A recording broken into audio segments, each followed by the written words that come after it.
ดีค่ะยินดีต้อนรับสู่ Channel Hippo Holo นะคะวันนี้เนี่ยเราจะมาดูดวงพิกอาคานะคะหัวข้อเนี่ยก็คืออย่างลึกจิตใจของคนที่คุณรักคนที่คุณชอบว่าคิดหรือรู้สึกอะไรนะคะสำหรับใครหลายคนนะคะที่อยากจะรู้ว่าคนที่คุณรักหรือคนที่คุณชอบหรือเป็นสถานะใดก็ตามนะคะว่าคนคนนั้นเนี่ยรู้สึกอย่างไรนะคะคุณดูคลิปนี้คุณอาจจะได้คำตอบสำหรับคำถามของคุณนะคะเราจะมาอย่างลึกกันเลยนะคะซึ่งก่อนที่จะไปดูกันนะคะฝากกดไลค์กดแชร์กด Subscribe เป็นกำลังใจให้กันด้วยนะคะแล้ววันนี้เนี่ยเราก็มีให้เลือกทั้งหมด4กองการ์ดด้วยกันนะคะกองที่1ค่ะจะเป็นดอกกุหลาบสีขาวกองที่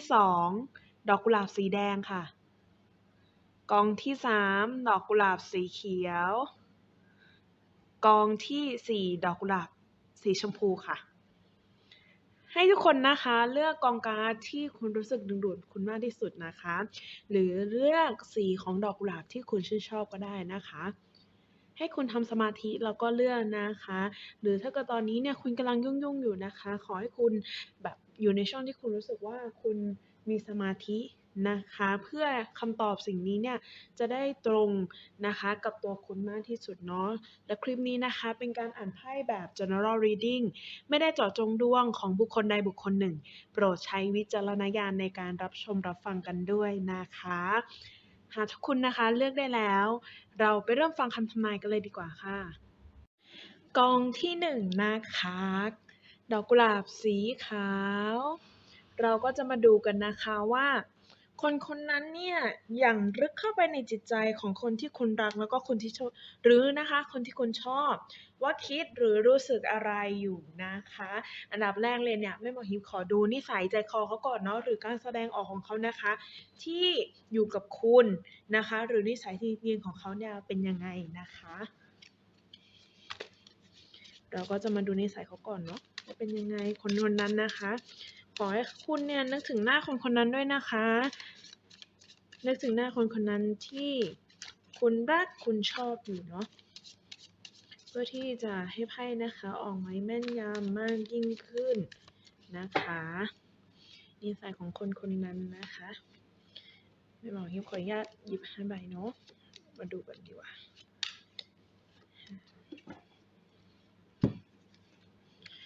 โอเคใบแรกนะคะ Four of Wands นะคะบุคคลคนนี้เนาะค่อนข้างที่จะเป็นคนชอบเข้าสังคมนะคะชอบความมั่นคงในชีวิตชอบทำอะไรที่แบบว่าจริงจังเนาะค่อนข้างที่จะชัดเจนตัวเองค่อนข้างที่จะมีความชัดเจนในตัวเองค่อนข้างสูงมากนะคะเขาเป็นคนค่อนข้างที่จะเฟรนลี่นิดนึงเนาะแล้วก็ Knight of Swords นะคะเขาเนี่ยอืมเป็นคนที่หุนหันพลันแล่นนิดนึงเนาะหรือเป็นคนที่เวลาอะไรเขาเรียกไงคะสิ่งที่เขาตั้งความหวังไว้เนาะถ้าเขาได้ลงมือทำเขาก็จะพุ่งทะยานอย่างเต็มที่โดยที่ไม่ได้สนเลยนะคะว่าสิ่งที่มันตามมาหรือ effect ของมันเนี่ยคืออะไรนะคะขอแค่ได้ทำในสิ่งที่ตัวเองรักตัวเองชอบแค่นั้นนะคะเป็นคนค่อนข้างที่จะชัดเจนเนาะ แต่ติดที่ว่าอาจจะเป็นคนหุนหันพลันแล่นนิดนึงนะคะใจร้อนนิดนึงเนาะถ้าอะไรที่เขารู้สึกว่าอืมมันไม่ได้อะไรประมาณเนี้ยมันจะต้องรีบนะคะ Knight of Pentacle โอ้โหแต่ในบางทีนะคะเขาก็แบบเป็นคนนิ่งเกินนะคะนิ่งจนแม่หมอเข้าใจแล้วแหละสำหรับคนที่เข้ามาเลือกดูกองนี้เนาะเลือกกองนี้เนี่ยเขาเป็นคนที่เดายากมากนะคะในการแสดงออกของเขาเขามีหลายมุมมากเลยค่ะกับสิ่งที่เขาแสดงออกกับคุณเนี่ยมันเหมือนกับมันมันขึ้นอยู่กับเหตุการณ์นะคะที่มันเกิดขึ้นกับคุณ2คนเนาะ มันก็เลยแบบว่ามีหลากหลายอารมณ์แล้วคุณก็รู้สึกว่าคุณสับสนนิดนึงนะคะว่าตกลงเขานิสัยยังไงกันแน่เนาะเดาทางเขาไม่ถูกนั่นเองนะคะแล้วก็ Ace of Pentacles คนคนนี้เนี่ยเป็นคนที่จริงจังนะคะ ถ้าถามว่าเป็นคนรักเนี่ยเป็นคนรักที่ดีนะคะ แต่อาจจะติดด้วยที่ว่าอารมณ์ของเขาเนี่ยค่อนข้างที่จะแปรปรวนนิดนึงนะคะ ถ้าเกิดคุณทำความเข้าใจเขาได้เนี่ยเขาเป็นคนที่โอเคมากเลย เป็นคนที่รักมั่นคงนะคะ แล้วคนคนนี้เป็นคนที่เวลาทำอะไรแล้วอะค่ะจะชอบทำให้สำเร็จนะคะไม่ว่าสิ่งนั้นเนี่ยมันจะยากแค่ไหนเนาะเขามีความมุ่งมั่นตั้งใจสูงมากนะแล้วเวลาหยิบจับอะไรอะค่ะทุกอย่างมันจะสำเร็จหมดด้วยความตั้งใจความมานะพยายามของเขาคนนั้นนะคะใบสุดท้ายเนาะ Six of Swords นะคะ6 ดาบคนนี้เนี่ยเป็นคนที่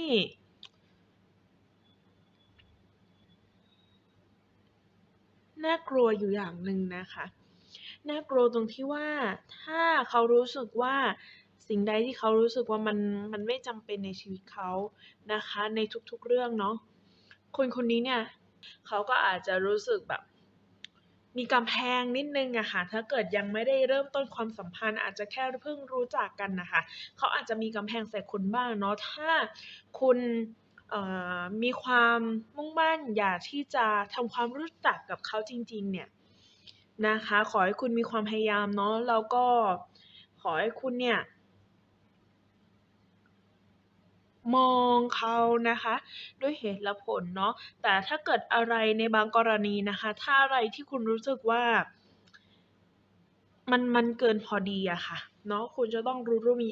ลิมิตของตัวเองด้วยนะคะแล้วก็ลิมิตของการแสดงออกของเขาด้วยนะคะเพราะบางทีน่ะการที่เรารักใครเนี่ยเรารักได้นะคะแต่เราก็จะต้องรักตัวเองด้วยเช่นกันนะคะอันนี้ก็ขอฝากไว้เนาะแล้วสิ่งที่เขาคิดอยู่เนี่ยก็คือในเรื่องของการงานนะคะอย่างที่บอกการงานความสัมพันธ์อะไรประมาณนี้นะคะแล้วเราก็จะมาดูกันนะคะว่าสิ่งที่เขาอยากจะบอกกับคุณเนี่ยคืออะไรนะคะ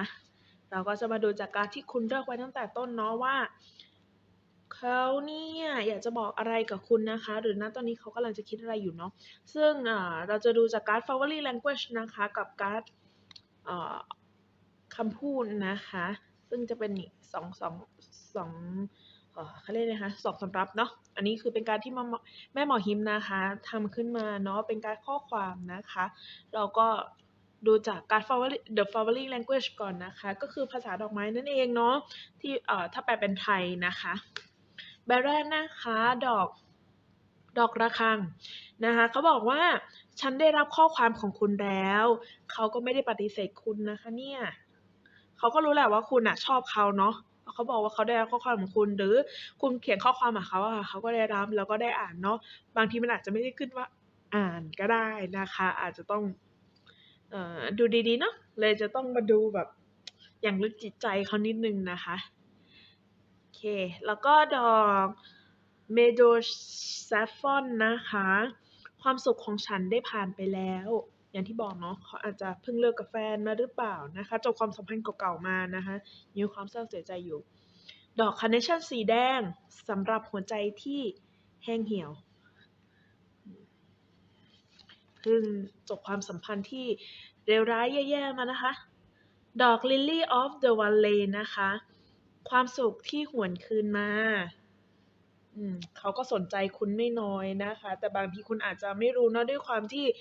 เอ่อการแสดงออกของเขาบางทีคุณอาจจะรู้สึกแบบมันคืออะไรเนาะยังไม่แน่ใจสักเท่าไหร่นะคะแล้วก็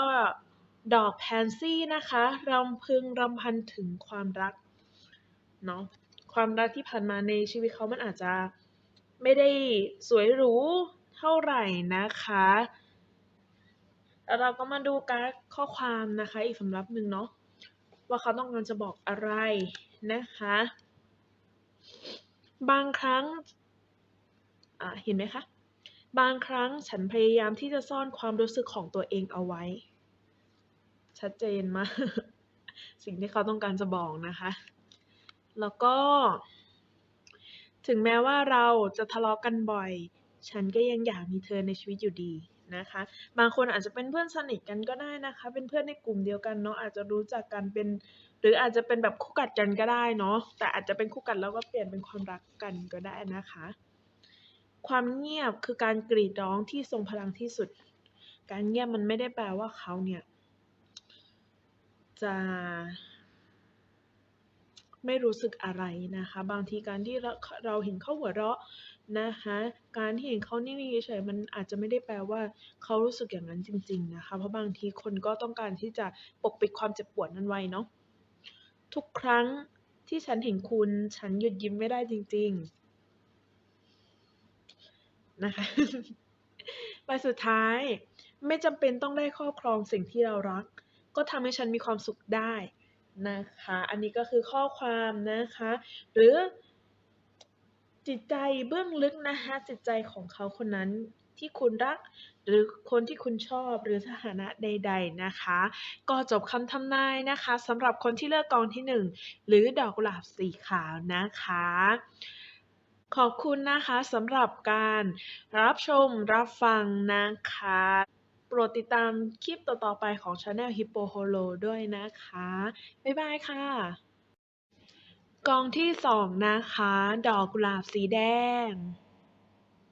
เราก็จะมาอย่างลึกจิตใจนะคะของคนที่คุณรักคุณชอบอยู่เนาะว่าคิดหรือรู้สึกอะไรอยู่นะคะซึ่ง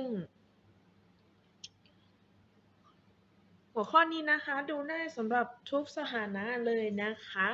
หรือสถานการณ์ที่คุณรู้สึกข้องใจในคนคนนั้นที่คุณกำลังนึกหน้าเขานะคะให้คุณเนี่ยนึกหน้าคนคนนั้นนะคะให้ชัดเจนเนาะเพื่อที่คำทำนายนะคะจะได้แม่นยำมากยิ่งขึ้นเนาะอันดับแรกเลยนะคะแม่หมอฮิปขอดูนิสัยนะคะแล้วก็การแสดงออกของเขาคนนั้นเนี่ยว่าเขาเป็นคนนิสัยใจคอยังไงการแสดงออกของเขาเป็นยังไงนะคะที่อยู่กับคุณเนาะเพื่อที่เราจะได้รู้นะคะว่าสิ่งที่เขาแสดงออกมาเนี่ยเขาต้องการจะสื่ออะไรเนาะ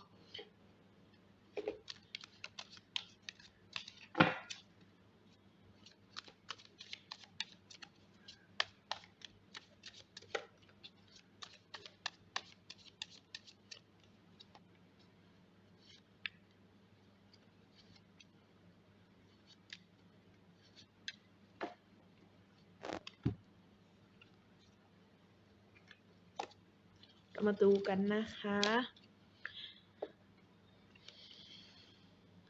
Nine of Pentacle นะคะ9เหรียญเนาะนิสัยใจคอของเขานะคะคนนี้เนี่ยเป็นคนที่รักอิสระเนาะเป็นคนที่มักจะไม่ค่อยชอบอยู่ในกรอบสักเท่าไหร่นะคะแล้วก็เป็นคนที่จริงจังเนาะจริงจังในระดับหนึ่งเลยทีเดียวนะคะแล้วก็ถ้าเกิดสำหรับใครที่ชอบคนนี้อยู่เนี่ยแล้วก็ยังไม่ได้เข้าไปทำความรู้จักเนาะเหมือนกำลังดูอยู่เนี่ยก็อยากจะบอกว่าเขาคนนี้เนี่ยมีโอกาสที่จะโสดสูงมากเลยนะคะคนนี้เนาะ ค่อนข้างที่จะพร้อมอะค่ะหมายถึงว่ารูปร่างหน้าตาเนาะฐานะนะคะค่อนข้างที่จะพร้อมเลยทีเดียวกับคนคนนี้นะคะ Six of Pentacle คนนี้ค่อนข้างที่จะสายเปย์เนาะนะคะแต่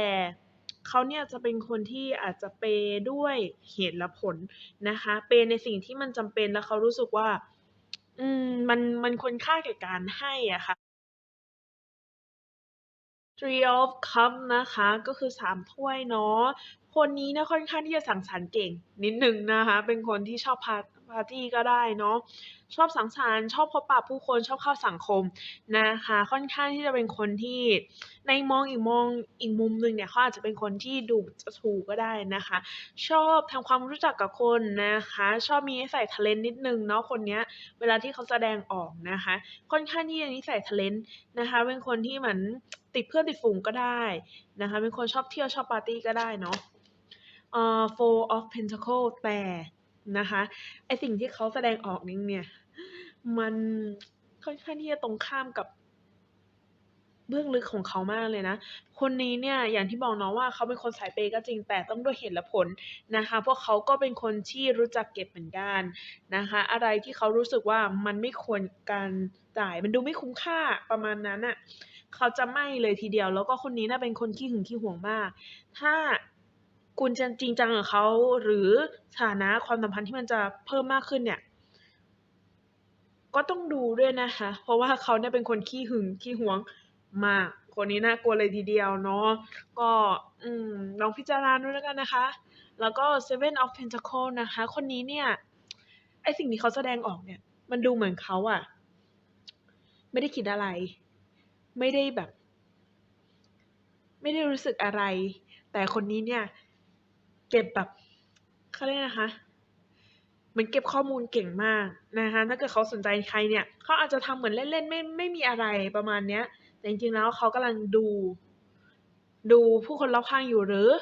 เขาอาจจะสนใจคุณอยู่อย่างเงี้ยค่ะสมมุตินะคะ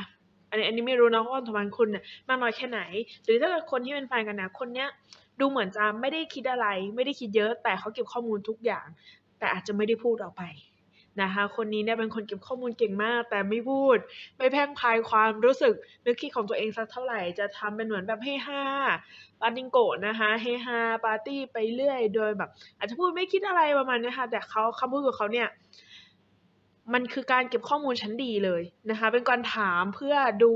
หนึ่งนิสัยใจคอของคนคนนั้นหรือทัศนคติมุมมองนะคะเพราะการผ่านเล่นๆเนี่ยมันจะทำให้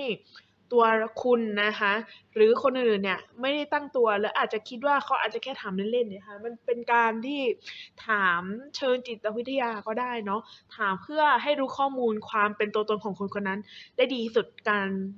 เขาเรียกอะไรการแสดงออกแบบนี้ค่ะมันจะทำให้เราได้รู้ข้อมูลดีที่สุดนะคะแต่มันก็อาจจะมีที่อื่นๆอีกเนาะที่มันอาจจะทำให้รู้วิธี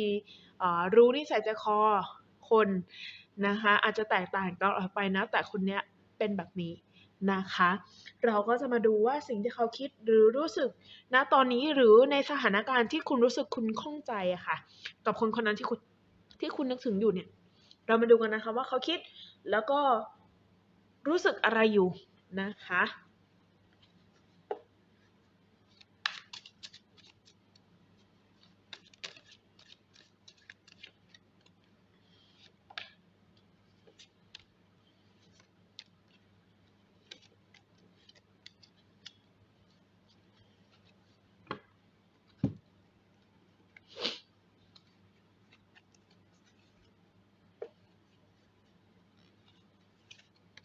ใบแรกนะคะ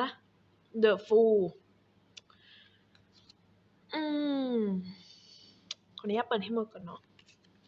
เอ่อ Nine of Cups 9 ถ้วย The High Priestess ราชินีพระจันทร์นะคะ The Moon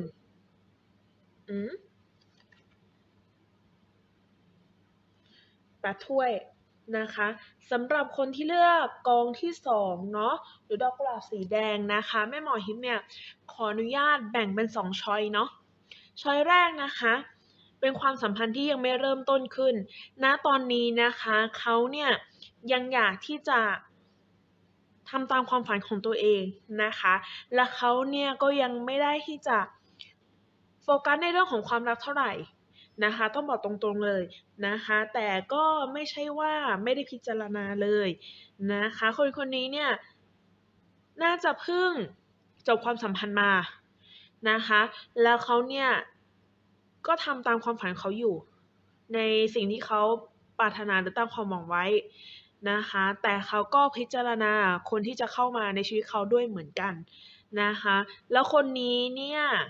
อืม น่าจะมีความหลังในเรื่องของความรักเนี่ยค่อนข้างที่จะน่ากลัวเนาะมันมีความรู้สึกว่ามันเป็นความรักที่น่ากลัวมากๆเลยในสิ่งที่เขาเจอมานะคะน่ากลัวมากๆในความรู้สึกเนาะตามที่ไพ่ออกมานะคะส่วนในกรณีที่เป็นแฟนกันแล้วนะคะก็อยากจะบอกว่าณตอนนี้เนี่ยคุณกับเขาอาจจะเพิ่งผิดใจกันอะไรมานะคะแล้วมันเป็นความรู้สึกที่เขารู้สึกมันรุนแรงแล้วมันกระทบกระเทือนจิตใจเขามันเหมือนกับสิ่งที่มันเกิดขึ้นอยู่ณตอนนี้อะค่ะมันไปจี้ปมในใจเขาที่มีกับคนก่อนๆนะคะก็อยากจะให้คุณทั้งคู่เนี่ยเนาะลองปรับความเข้าใจกันเนาะอธิบายด้วยเหตุและผลถ้ามันไม่ใช่ในสิ่งที่เขาเข้าใจผิดหรือสิ่งที่เขาคิดนะคะก็อธิบายกับเขาด้วยเหตุและผลเนาะคุณจะต้องใจเย็นนะคะใจเย็นนิดหนึ่งเนาะเพราะว่าช่วงนี้เนี่ยเขาอาจจะปิดกั้นความรู้สึกของเขาที่จะฟังเหตุผลของคุณนะคะเพราะว่าสิ่งที่เขาได้รับรู้เนี่ยมันทำให้เขาอะค่ะปักใจเชื่อไปแล้วว่าสิ่งนั้นที่เขารับรู้เนี่ยมันเป็นเรื่องจริงแล้วมันค่อนข้างที่จะสะเทือนจิตใจของเขามากเลยนะคะแล้วเขารู้สึกแบบเจ็บปวดกับสิ่งที่มันเกิดขึ้นแล้วก็สิ่งที่เขารับรู้มา นะคะ ก็จะเป็น2กรณีเนาะในสิ่งที่เขารู้สึกแล้วก็คิดอยู่ณตอนนี้หรือสถานการณ์นั้นๆที่คุณมาถามถึงกับคนคนนี้นะคะ เราก็จะมาดูข้อความของเขาก่อนเนาะว่าเขาเนี่ยต้องการจะบอกอะไรกับคุณนะคะ โดยผ่านการ์ดที่คุณได้เลือกไว้ตั้งแต่แรกเนาะพร้อมกับสีดอกกุหลาบนะคะ จะเป็น2การ์ดด้วยกันคือเป็นการ์ดข้อความนะคะสีชมพูนี่กับการ์ด The Flowery Language นะคะซึ่งเป็นการ์ดที่แม่หมอหิบทำเองเนาะก็เราจะมาดูการ์ด The Flowery Language กันก่อนนะคะก็คือภาษาดอกไม้นั่นเองนะคะใบแรกนะคะดอกคาร์เนชั่นสีเหลืองสำหรับคุณที่บริสุทธิ์แล้วก็น่ารักนะคะ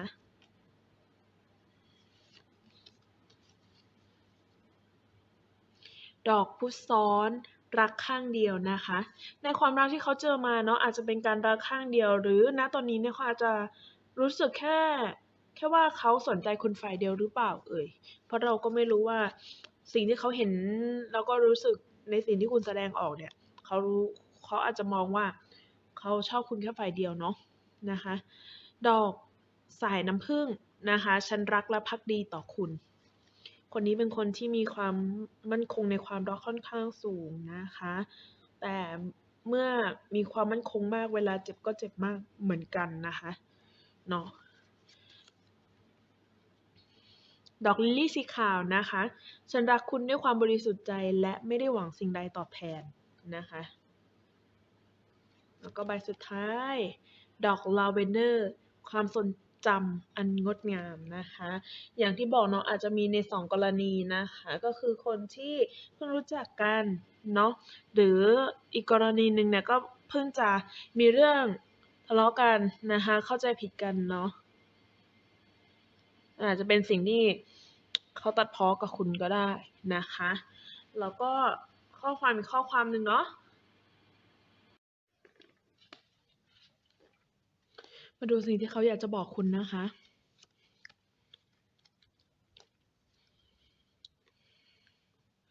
เจ็บน้อยลงและยังไม่ลืมนะคะ อันนี้อาจจะเป็นในกรณีที่มีเรื่องเข้าใจผิดกันนะคะณตอนนี้เนาะ เมื่อไหร่ที่คุณอ่อนล้าฉันอยากให้คุณรู้ไว้ว่าฉันคอยสนับสนุนคุณอยู่เสมอนะคะ อย่างที่บอกเนาะว่าไพ่กองนี้เนี่ยมี2กรณีเลยนะคะ ลองใช้วิจารณญาณในการรับชมรับฟังกันด้วยนะคะ มีเพียงเธอคนเดียวที่ทำให้ใจของฉันรุ่มร้อน คุณอาจจะเป็นคนที่มีค่อนข้างที่จะมีเอ่อเสน่ห์นะคะ เสน่ห์ดึงดูดต่อเพศตรงข้ามเนาะหรือ sex appeal นะคะ อย่าสูญสิ้นความหวังเพราะแสงอาทิตย์ส่องมาถึงพวกเราทุกคนนะคะบางทีเนี่ยสำหรับคนที่แอบรักแอบชอบเนาะนะคะในกรณีนี้เนาะอยากให้คุณเนี่ยเพิ่งหมดความหวังนะคะเราต้องนึกถึงหัวอกนะคะของเขาแล้วก็เราด้วยถ้าเกิดใครที่เจอเรื่องเลวร้ายมานะคะก็อยากให้นึกถึงความรู้สึกของอีกฝ่ายหนึ่งด้วยเนาะว่าถ้าเป็นเราเนี่ยเราเจอเรื่องเลวร้ายในชีวิตมาเนี่ยไม่ว่าจะเป็นเรื่องใดก็ตามนะคะอยากให้นึกถึงหัวอกเขาด้วยนะคะว่าถ้าเป็นเราเจอเนี่ยเราจะรู้สึกอย่างไรนะคะอาจจะต้องให้เวลาเขานิดนึงเนาะถ้าเกิดคุณมีความรักมั่นคงต่อเขานะคะก็อยากให้คุณเนี่ยได้พยายามเต็มที่เนาะแต่ก็อย่าพยายามจนเกินไปนะคะจนเกินไปเกินไปจนไม่เป็นตัวของตัวเองนะคะไม่จนเรารู้สึกแบบเหนื่อยล้ามากเกินไปนะคะเพราะบางทีมันอาจจะส่งผลที่ตรงกันข้ามกันอย่างที่เราอาจจะไม่ได้นึกไม่ฝันก็ได้เนาะแล้วก็ใบสุดท้ายนะคะฉันก็หวังให้คุณคิดถึงกันบ้างในบางครั้งนะคะนี่ก็คือนะคะสิ่งที่อย่างลึกนะคะจิตใจของคนที่คุณรักคุณแอบชอบนะคะว่าคิดและรู้สึกอะไรอยู่นะคะก็จบคำทำนายนะคะสำหรับคนที่เลือกกองที่2นะคะหรือดอกกุหลาบสีแดงขอบคุณนะคะสำหรับการรับชมรับฟังฝากติดตามคลิปต่อๆไปของ Channel Hippo Holo กันด้วยนะคะแล้วพบกันใหม่บ๊ายบายค่ะกองที่3นะคะดอกกุหลาบ สีเขียว เราก็จะมาอย่างลึกจิตใจนะคะ ของคนที่คุณรักคนที่คุณชอบนะคะว่าคิดหรือรู้สึกอะไรอยู่นะคะ อันดับแรกเลยนะคะแม่หมอฮิปเนาะขอดูนิสัยนะคะ แล้วก็การแสดงออกของเขาเนาะว่าเขามีนิสัยใจคออย่างไรนะคะ หรือการแสดงออกของเขาเนี่ยที่มีต่อคุณเนี่ยเป็นอย่างไรนะคะ แล้วก็ให้คุณนะคะนึกถึงหน้าของคนคนนั้นเนาะให้ชัดเจนนะคะ เพื่อที่ให้คำทำนายเนี่ยแม่นยำมากยิ่งขึ้นนะคะ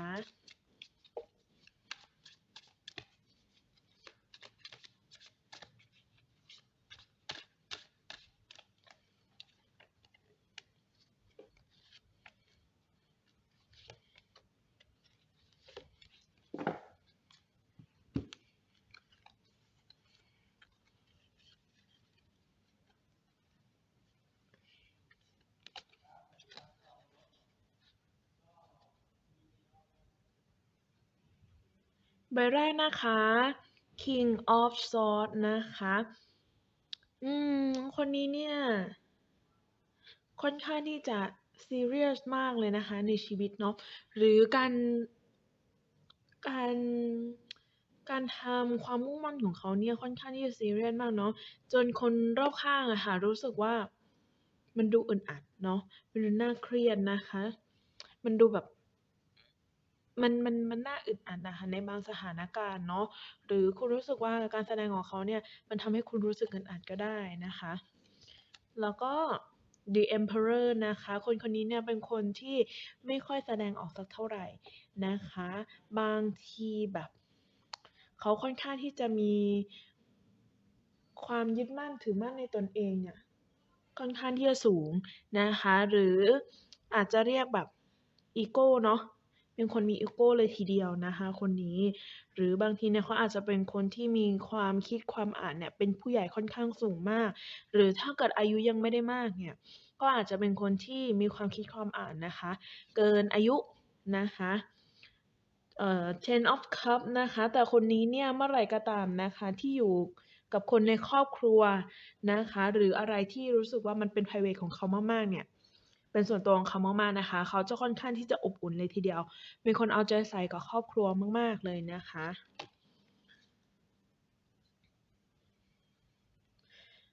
Age of Pentacle นะคะ8 เหรียญอย่างที่บอกเนาะว่าเขาเป็นคนมีความมุ่งมั่นสูงนะคะเป็นคนตั้งใจทำงานขยันทำงานเนาะเป็นคนมีความมุ่งมั่นตั้งใจนะคะกับการทำงานเนาะโดยที่แบบเพื่ออนาคตของเขาเองของครอบครัวเขานะคะแล้วก็ Two of Wands คนนี้นะคะเป็นคนที่มีความสามารถอาจจะมีความสามารถในเรื่องของภาษานะคะหรือเขาจะต้องทำงานเกี่ยวกับการใช้ภาษาการเดินทางไปต่างประเทศต่างที่ต่างถิ่นนะคะคนนี้เนี่ยเป็นคนที่ชีพจรลงเท้านะคะต้องทำงานเกี่ยวกับการการใช้คำพูดนะคะการใช้คำพูดการใช้ภาษาในการติดต่อสื่อสารหรือแม้กระทั่งการเดินทางนะคะจะค่อนข้างที่จะรุ่งเลยทีเดียวนะคะแล้วก็สิ่งที่เขาแสดงออกกับคุณนะคะเนาะก็ถ้าเป็นในกรณีที่ยังไม่ได้เริ่มต้นความสัมพันธ์กันเนาะต้องบอกอย่างนี้ ถ้ายังไม่ได้เริ่มต้นความสัมพันธ์กันเนี่ยสิ่งที่เขาแสดงออกมานะคะเขาค่อนข้างที่จะปิดกั้นตัวเองมากนะคะแล้วก็เป็นคนที่มุ่งมั่นกับสิ่งที่ตัวเองทำนะคะอาจจะไม่ได้สนใจรอบข้างสักเท่าไหร่นะคะมันเลยทำให้คุณรู้สึกว่าคุณอึดอัดนะคะว่าไม่รู้อะค่ะว่าเขาว่าคิดอะไรอยู่เนาะหรือรู้สึกอะไรอยู่โดยแบบท่าทีเฉยชาของเขาท่าทีนิ่งๆของเขาอะไรเงี้ยบางทีคุณก็ไม่รู้ว่าเขารู้สึกอะไรนะคะถ้าเกิดในกรณีที่เป็นแฟนกันแล้วเนี่ยนะคะสานสัมพันธ์กันแล้วเนาะเขาค่อนข้างที่จะแสดงออกกับคุณอย่างอบอุ่นนะคะแต่บางทีอะคุณก็รู้สึกว่าอยากจะให้เขานะคะเพลาๆเรื่องงานบ้างอาจจะเป็นห่วงนะคะเรื่องสุขภาพเพราะเขาอาจจะต้องเดินทางบ่อยๆนะคะคุณก็เป็นห่วงตรงนั้นเลยคุณเลยอยากที่จะรู้อะค่ะประมาณนั้นเนาะรู้ว่าเขารู้สึกอย่างไรกับสิ่งที่คุณแสดงออกหรือแบบว่าสิ่งที่คุณห่วงใยกับเขาประมาณนี้นะคะก็เป็นได้ทั้ง2 กรณีเนาะ แล้วก็เราจะมาดูกันนะคะว่าสิ่งที่เขาคิดหรือรู้สึกเนี่ยอาจจะเป็นความรู้สึกณตอนนี้ที่คุณถามนะคะหรือความรู้สึกณณตอนนั้นณสถานการณ์นั้นๆนะคะที่คุณรู้สึกข้องใจกับสิ่งที่เขาแสดงออกนะคะว่าเขาคิดหรือรู้สึกอะไรอยู่เนาะเรามาดูกันเลยดีกว่าค่ะ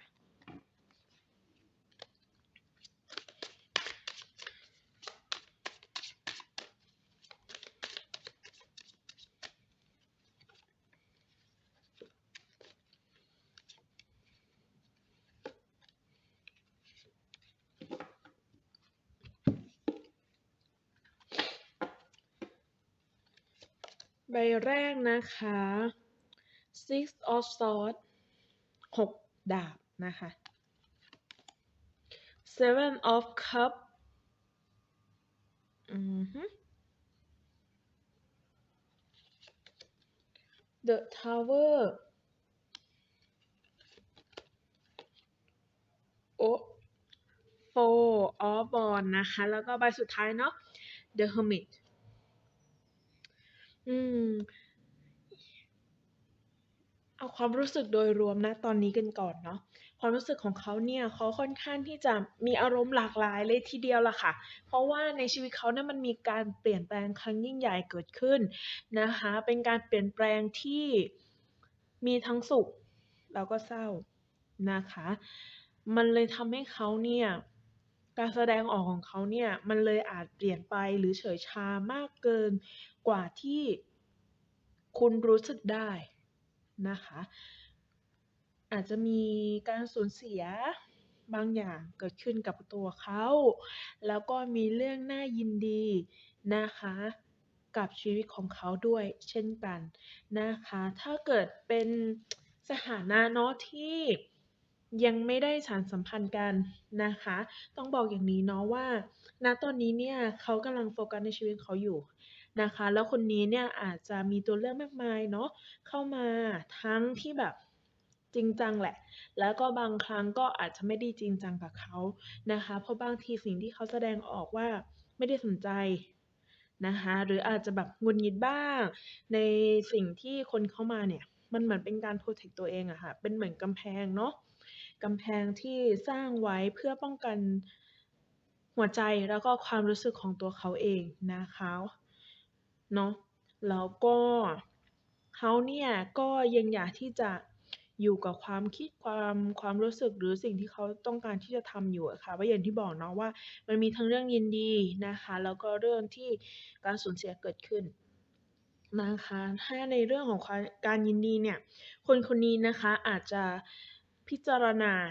นะคะพิจารณาตัวคุณอยู่นะคะว่า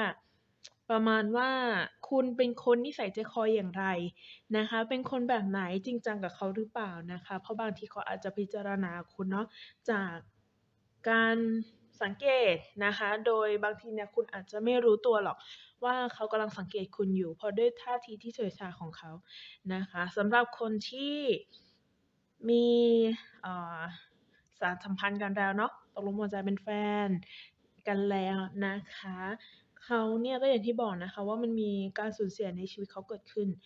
นะคะแต่เรื่องที่น่ายินดีเนี่ยเขาถ้าเกิดคุณทั้งคู่ยังไม่ได้แต่งงานกันนะคะเขาก็อาจจะมีเซอร์ไพรส์นะคะเซอร์ไพรส์ให้คุณนะคะโดยการขอมั่นขอแต่งงานนะคะเกิดขึ้น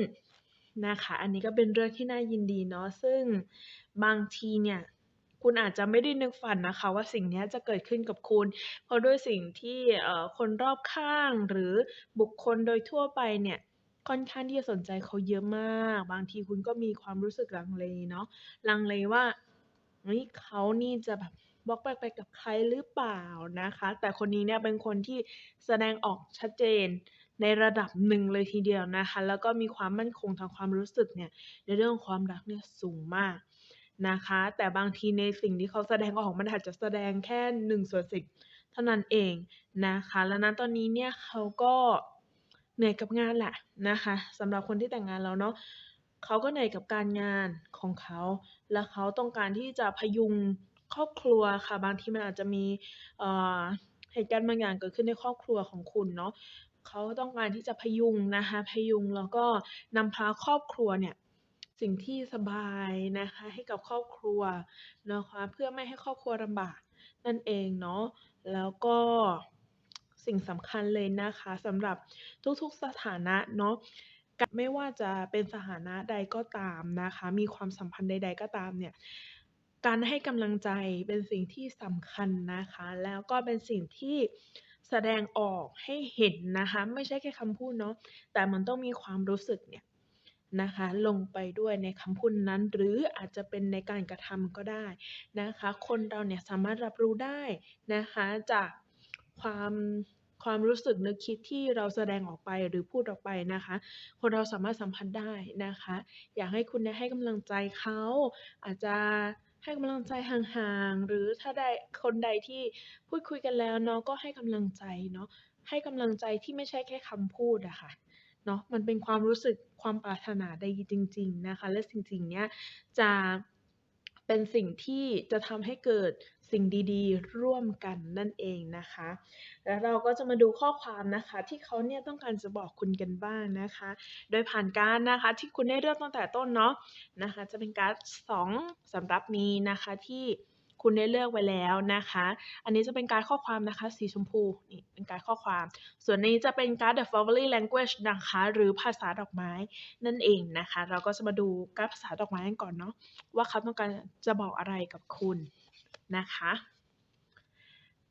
ดอกไลแซนทัชนะคะมิตรภาพที่ยั่งยืนและเต็มไปด้วยความทรงจำที่ดีนะคะ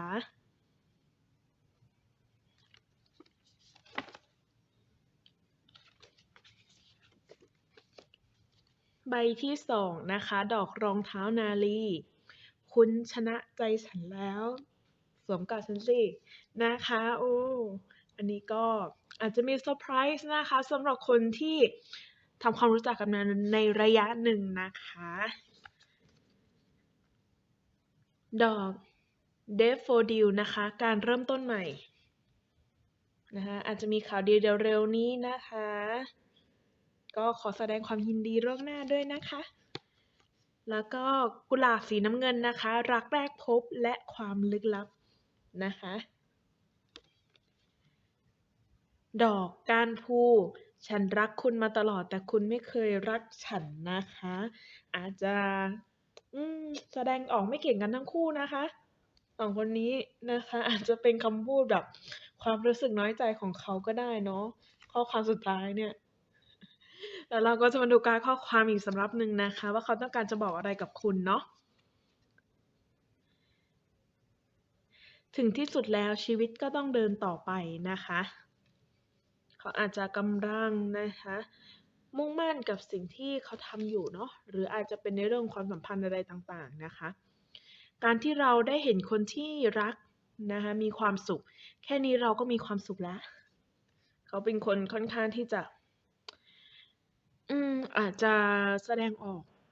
ทางเขาเรียกอะไรคะเขาไม่ได้เน้นคำพูดเนาะเป็นคนที่จะแสดงออกเลยนะคะจากการกระทำเนาะอาจจะไม่ได้เน้นเรื่องการคำพูดนะคะไม่ว่าจะเป็นเรื่องใหญ่หรือเรื่องเล็กคำโกหกก็คือคำโกหกนะคะคุณอาจจะมันอาจจะไม่ใช่เรื่องใหญ่โตเนาะแต่ด้วยความที่เขาค่อนข้างจริงจังเนาะต้องบอกอย่างนี้มันอาจจะเป็นแค่เรื่องเล็กมากๆเลยอย่างเงี้ยแต่มันก็ทำให้เขารู้สึกว่ามันก็คือคำที่ไม่ได้เป็นความจริงอะค่ะเนาะก็อธิบายด้วยเหตุและผลเนาะว่าสิ่งที่ทำไมคุณถึงพูดแบบนั้นนะคะหรืออาจจะเป็นสิ่งที่เขาเข้าใจผิดก็ได้นะคะคุณอาจจะต้องอธิบายด้วยเหตุและผลนะคะเขาต้องคุยด้วยเหตุผลเนาะ บางครั้งการกอดแบบเงียบๆก็เป็นแค่อย่างเดียวที่บอกความรู้สึกได้นะคะอย่างที่บอกนะว่าเขาต้องการการกระทำเนาะอาจจะมีคำพูดด้วยนะคะแต่บางทีในบางสถานการณ์เนาะเขาอาจจะต้องการแค่อ้อมกอดโดยที่ไม่ต้องไม่ต้องอธิบายอะไรมากค่ะเพราะความรู้สึกบางอย่างเนี่ยมันก็อธิบายลำบากนะคะเนาะอาจจะถ้าเขาพร้อมเนาะเขาพร้อมที่จะบอกกับคุณเนี่ยเขาก็จะบอกนะคะแต่ถ้าเกิดอะไรบางอย่างที่เขารู้สึกว่าเขาบรรยายความรู้สึก มากไม่ได้เนี่ยหรือไม่รู้จะอธิบายยังไงเนี่ยบางทีการกอดการแสดงออกโดยการแบบ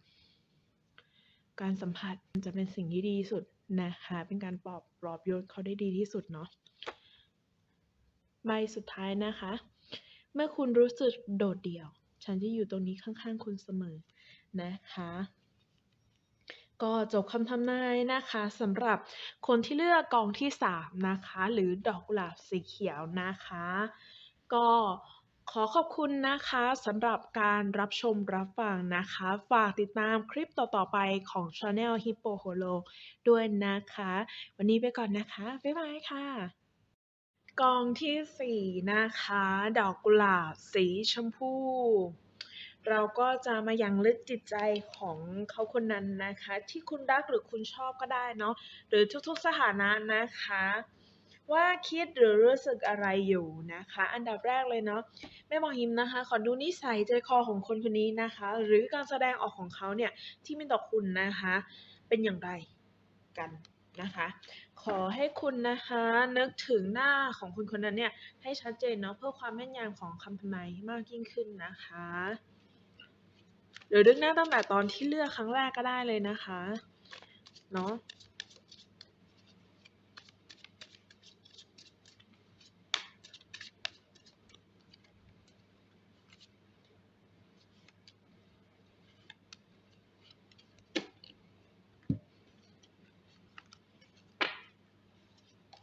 ใบแรกนะคะ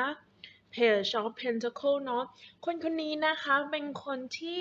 คิดเยอะคิดพิจารณาเยอะนะคะเป็นคนต้องใช้เวลาในการที่จะทำอะไรบางอย่างหรือเขาจะมีแฟนเนี่ยเขาจะดูอะค่ะดูคนคนนั้นค่อนข้างที่จะนานแล้วก็ดูอย่างละเอียดถี่ถ้วนเนาะเพราะอาจจะด้วยเขาอาจจะมีบางสิ่งบางอย่างที่เป็นสิ่งที่กระตุ้นที่ทำให้เขาเนี่ยจะต้องเป็นแบบนี้นะคะใบที่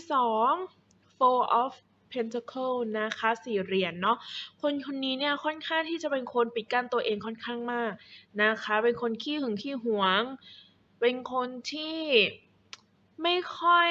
ที่จะเป็นคนหวงของก็ได้เนาะอันเนี้ยใบเนี้ยจะเป็นคนที่หวงของนะคะหรืออะไรที่เขารู้สึกว่ามันเป็นของเขาเนี่ยเขาจะหวงมากๆเลยเนาะคนนี้หึงหวงแบบรุนแรงนิดนึงนะคะสำหรับการที่จะเป็นแฟนกับคนคนนี้เนาะ judgment นะคะนิสัยเขานะคะค่อนข้างที่จะผิดก็คือผิดถูกก็คือถูกนะคะถ้าถูกเนี่ยเขาก็จะเต็มที่เลยนะคะแต่ถ้าเกิดผิดเขาก็จะไม่มีการเข้าข้างนะคะหรือในบางทีเนี่ยเขามีความเชื่อค่ะความเชื่อกับแบบบุญคุณโทษเนาะทำอะไรได้อย่างนั้นประมาณนั้นนะคะค่อนข้างที่จะมีความเชื่อทางด้านของกฎแห่งกรรมนะคะ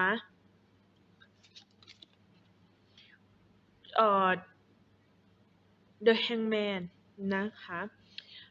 สำหรับไพ่ใบนี้เนาะนิสัยใจคอของเขาเนี่ยเวลาเขาเป็นอะไรนะคะรู้สึกอะไรคิดอะไรเนี่ยไม่พูดเลยนะคะได้แต่มองพิจารณาเก็บข้อมูลเนาะอาจจะเป็นเก็บข้อมูลในมุมมองที่อาจจะไม่ได้เหมือนคนทั่วไปค่อนข้างที่จะแบบแตกต่างจากคนอื่นนะคะ The Lover คนนี้เนี่ยต้องบอกตรงๆเลยนะคะสำหรับคนที่ยังไม่ได้สานสัมพันธ์กันเนาะต้องบอกอย่างนี้อาจจะเป็นช่วงที่คุยกันคนคนนี้เนี่ยอาจจะไม่ได้คุยกับคุณแค่คนเดียวเนาะต้องบอกตามตรงเลยเขาอาจจะพิจารณาคนหลายๆคนนะคะมันหมายความว่าแบบเขาดูหลายๆคนอยู่อะค่ะแต่ตอนนี้เขากำลังตัดสินใจเลือกอยู่ว่าเขาจะเลือกใครนะคะเลือกใครที่จะเข้ามาในชีวิตของเขาอย่างที่บอกนะว่าเขาเป็นคนคิดเยอะคิดนานเลือกเยอะพิจารณาเยอะมากเลยคนคนนี้เนี่ยแต่ก็เพื่อที่จะโพรเทคความรู้สึกของตัวเขาเองอะค่ะเขาอาจจะมีมุมมองหรือแบบทดสอบอะไรที่มันแบบ แตกต่างจากคนทั่วไปอาจจะเป็นแบบทดสอบแบบแปลกๆที่คุณอาจจะไม่ได้คาดถึงขนาดนั้น แต่มันก็เป็นสิ่งที่เขารู้สึกว่าแบบทดสอบนี้แหละจะทดสอบคนที่จะเข้ามาในชีวิตของเขาเนี่ยได้ดีที่สุดนะคะอันนี้ก็จะเป็นนิสัยใจคอของเขาหรือการแสดงออกของเขาที่มีต่อคุณเนาะการแสดงออกที่มีต่อคุณเหรอคะเขาจะมองตามเนื้อผ้ามากกว่าเนาะถ้ามันเป็นความเขาเรียกสถานการณ์ที่มันโอเคหน่อยนะคะเขาก็จะแสดงปกติแต่อาจจะไม่ได้เป็นคนที่แสดงออกมากมายนะคะแต่ถ้าเกิดอะไรที่เขามองว่ามันไม่เหมาะสมมันไม่ถูกไม่ควรอะไรเงี้ยค่ะเขาก็จะแสดงออกตามนั้นเนาะค่อนข้างที่จะแสดงออกตามเนื้อผ้าหรือสถานการณ์นั้นๆจริงๆอะค่ะ และเราก็จะมาดูนะคะว่าสิ่งที่เขาคิดหรือรู้สึกนะคะณตอนนี้เนาะหรืออาจจะเป็นสิ่งที่เขาคิดหรือรู้สึกณสถานการณ์นั้นๆที่คุณรู้สึกว่า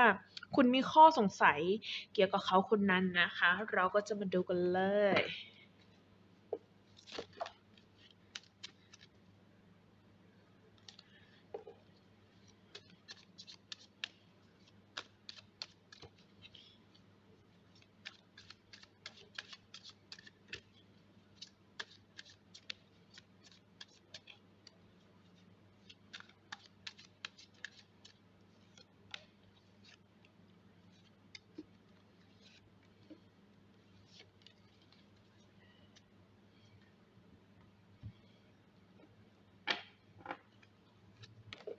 ใบแรกนะคะ Page of Swords นะคะเด็กถือดาบ Four of Swords สี่ดาบนะคะ The Hermit อืม Six of Wands นะคะหกไม้เท้าแล้วก็ Strength นะคะต้องบอกก่อนเลยนะคะว่าคนคนนี้เนี่ยธรรมะธรรโมมากนะคะธรรมะธรรโมในที่นี้อาจจะแบบไม่ได้แบบโอ้ต้องปฏิบัติธรรมหรือเคร่งในศาสนาขนาดนั้นแต่หมายความว่าเขาค่อนข้างที่จะยึดถือเนาะในเรื่องของศาสนาที่เขานับถือหรือคำสอนนั้นๆของศาสนาที่เขานับถือนะคะถ้าใครเนี่ยเป็นสายปาร์ตีนิดนึงเนี่ยหรือแบบเป็นสายที่แบบดื่มอะไรประมาณเนี้ยก็ต้องทำใจไว้นิดนึงนะคะว่าเขาไม่ได้ชอบแนวนั้นเนาะต้องบอกเลยอาจจะมีบ้างแต่ไม่ใช่แบบปาร์ตีสังสรรค์ทุกอาทิตย์ทุกคืนทุกเดือนอะไรประมาณนั้นนะคะเขาค่อนข้างที่จะในเรื่องของความเหมาะสมเนาะถ้าเกิดตัวคุณเป็นผู้หญิงเองเนี่ยเขาค่อนข้างที่จะหูโบราณนิดนึงนะคะว่าในเรื่องการดื่มการปาร์ตีเนี่ยมันไม่เหมาะสมกับผู้หญิงสักเท่าไหร่แต่ถ้าเกิดอยู่บ้านโอเคได้อะไรประมาณนั้นนะคะแต่ก็ไม่ได้เคร่งถึงขนาดแบบนี้แต่เขาต้องการคนที่อยู่ในค่อนข้างที่จะในขนบนิดนึงเนาะขนบธรรมเนียมของวัฒนธรรมนั้นๆนะคะแล้วก็สิ่งที่เขาคิดหรือรู้สึกอยู่เนี่ยเขากำลังพยายามนะคะพยายามออกมาจากเซฟโซนของตัวเองพยายามมองคนหลายๆมุมหลายๆแง่นะคะเพราะด้วยสิ่งที่เขาเจอมาเนี่ยมันอาจจะทำให้เขาว่าต้องมองคนหลายๆแบบมองหลายๆมุมไม่ใช่แค่มุมเดียวที่คนคนนั้นแสดงออกหรือในมุมที่เขาเพิ่งพบเจอพบเห็นแค่นั้นนะคะแต่เขาต้องการที่จะรู้ลึกเข้าไปในจิตใจเบื้องลึกจริงๆว่าคนคนนั้นเนี่ยเป็นอย่างไรนะคะแต่ในบางทีเนี่ยเขาก็รู้สึกว่าสิ่งที่เขาทำบางอย่างเนี่ยมันทำให้เขาเหนื่อยกับตัวเขาเองเหนื่อยในการที่เขาอาจจะต้องฝืนตัวตนเขาจนมากจนเกินไปในการที่จะออกมาจากเซฟโซนของตัวเองนะคะแต่เขาก็หวังอะค่ะหวังว่าสิ่งที่เขาทำเนี่ยเขาจะได้พบเจอใครสักคนเนาะที่เข้าใจเขาจริงๆนะคะและณตอนนี้เนี่ยเขาก็อยู่ในช่วงที่กำลังแบบมันเหมือนเป็นการแบบอยู่ในช่วงปรับสมดุลมากกว่าเนาะนะคะแล้วก็ถ้าสำหรับคุณทั้งคู่ที่เป็นแฟนกันแล้วแต่งงานกันแล้วนะคะสิ่งที่เขาคิดก็รู้สึกอยู่นะตอนเนี้ยเขาต้องการที่จะทำในสิ่งตรงหน้าเนี่ยให้มันลุล่วงนะคะอาจจะใช้ความสามารถของเขาเองใช้ สิ่งสิ่งที่จะต้องเป็นเหตุเป็นผลนะคะอาจจะต้องใช้สติปัญญาในการแก้ไขปัญหาในสิ่งที่เกิดขึ้นนะคะมันก็เลยทำให้คุณรู้สึกว่าเขาอาจจะเฉยชามากกว่าปกตินะคะอาจจะมีความเครียดมากกว่าปกติหรือเปล่าหรือกำลังคิดมากเกี่ยวกับคุณตัวคุณหรือเปล่าอะไรประมาณนั้นนะคะเพราะด้วยพื้นฐานของตัวเขาเนี่ยเป็นคนหึงหวงเก่งนะคะหวงของเก่งอะไรประมาณเนี้ยมันเลยทำให้คุณน่ะข้องใจในตัวเขาแต่เขาก็กำลังคิดเรื่องงานน่ะค่ะเรื่องงานอยู่เนาะอาจจะมีบ้างคิดที่คิดมากในเรื่องของตัวคุณอะไรอย่างเงี้ยว่าถ้าเขาสนใจกับงานมากเกินไปเนี่ยคุณจะเบื่อเขาหรือเปล่าจะแบบตีตัวออกห่างเขาหรือเปล่าหรือจะคิดน้อยใจเขาหรือเปล่านะคะเขาก็มีความกังวลเนาะแต่ไอ้สิ่งที่เขาเผชิญอยู่เนี่ยมันหนักหนากว่านะคะมันอาจจะเป็นเรื่องที่สำคัญต่อชีวิตเขานะคะก็อยากจะให้เป็นกำลังใจให้กันและกันดีกว่าเนาะนะคะอาจจะต้องเข้าใจในมุมมองเขาสักเล็กน้อยเนาะแต่ก็อย่าฝืนตัวเองมากจนเกินไปนะคะก็อยากให้มันอยู่ในความแบบพอดีๆเนาะเราก็มาดูข้อความกันดีกว่าค่ะว่าเขาเนี่ยต้องการจะบอกอะไรกับคุณนะคะโดยผ่านการ์ดข้อความนะคะการ์ดข้อความที่คุณได้เลือกไว้ตั้งแต่ต้นเนาะก็คือนี่นะคะการ์ดข้อความนี่เนาะจะมี2สำรับด้วยกันนะคะสำรับแรกนะคะจะเป็นการ์ดข้อความนี่สำรับนี้สีชมพูนะคะแล้วก็อีกสำรับหนึ่งเนาะจะเป็นการ์ด The Flowery Language นะคะก็คือภาษาดอกไม้เนาะเราก็จะมาดูกันเลยดีกว่าค่ะว่าเขาต้องการจะบอกอะไรกับคุณดอกแกนดิโอลัสความกล้าหาญและแข็งแกร่งนะคะเขาอาจจะต้องการกำลังใจเนาะเป็นการเสริมความเชื่อมั่นให้กับเขานะคะอาจจะได้ทั้งสองสถานะเนาะ